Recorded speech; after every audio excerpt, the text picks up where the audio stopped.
It's Star Wars meets Pitch Black with space waffles. Where's Riddick when you need him? Because that guy loves space waffles.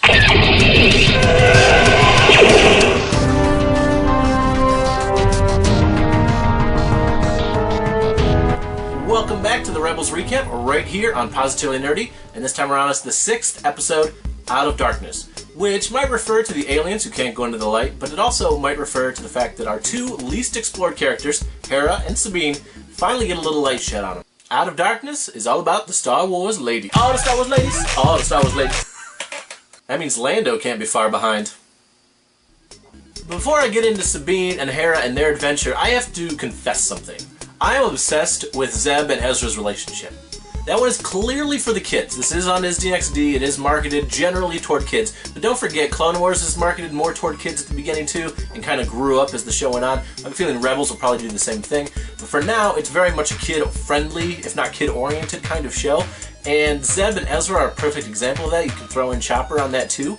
But I'm just obsessed with watching them fight and argue and hit each other and chase each other around the Ghost and get Hera and Sabine stranded.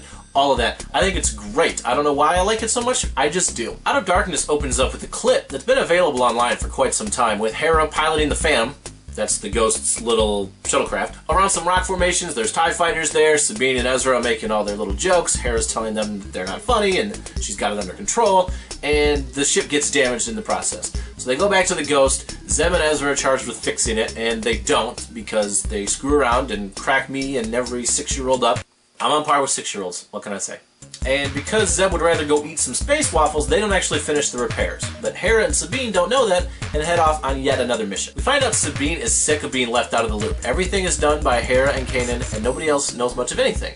That doesn't sit too well with Sabine. We actually find out a lot about Sabine in this episode. So Hera lets Sabine tag along, and they end up on this abandoned outpost that Hera tells her has been abandoned since the Clone Wars. And it's really, it looks cool, it would make an awesome video game level, and they have a lot of abandoned relics and destroyed ships from the Clone Wars, things we would have seen on Star Wars The Clone Wars. Really kind of a cool set for an adventure like this.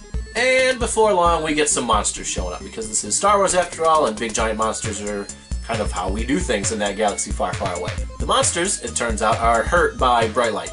They can't handle being out in the sun, so they hide in the shadows, and there's all these asteroids flying around the base that sometimes block the sun and allow shadows and allow them to creep out and get closer to Hera and Sabine. So then it becomes up to Hera and Sabine to try to find them off, using mostly explosives, because you got Sabine around, you might as well blow something up. And then the Ghost comes in and saves the day and everybody runs away happy. Or do they? And actually there's a lot more to this episode going on than just the action there. Sabine, not a happy camper. As this episode went on, I really grew to like Sabine. Sabine was one of those characters I wasn't too sure about, even way back from the clips that were available on StarWars.com, which seems like forever ago. Sabine was always that kind of that question mark. Like, they were trying too hard to get me to like her, they weren't telling me a whole lot about her, but maybe now we know why. She's got a very checkered past, let's say. She actually is from Mandalore, which explains the Mandalorian armor. She served time in the Imperial Academy and didn't like what she saw there. She felt lied to, she felt cheated, get the impression that she kind of saw some tragedy, something that got to her. She's kind of an emotional girl, so all of that kind of makes sense in terms of her leaving and finding the Rebels. But things aren't so peachy with the Rebels either. She feels like she's being lied to and led astray here as well. Hera and Kanan aren't keeping her in the loop. Hera and Kanan say they're doing it for the right reasons, which probably they are, but you need to watch out for Sabine. We get a lot more of Hera in this episode, and I've been very critical of her lack of use in this series to this point, and after this episode, I don't like her as much as I want to.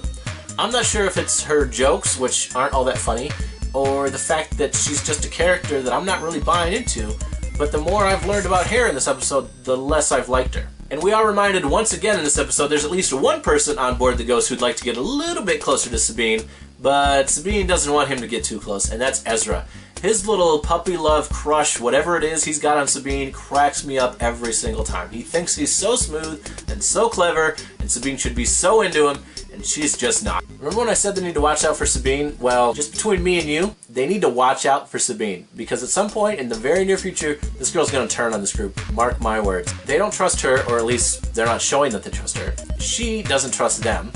She's upset about the way she's being treated. She's upset about the way she was treated before. She's got a little Mandalorian in her, and all of that combined with her passion is gonna be trouble.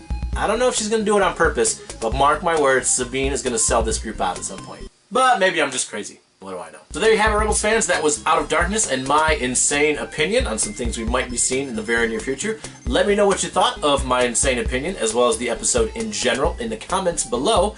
And be sure to check out PositivelyNerdy.com for all sorts of cool stuff, including comics, podcasts, and more. You can find that at PositivelyNerdy.com and search Positively Nerdy on Facebook and Twitter. And until next time, Rebel fans, celebrate your fandom.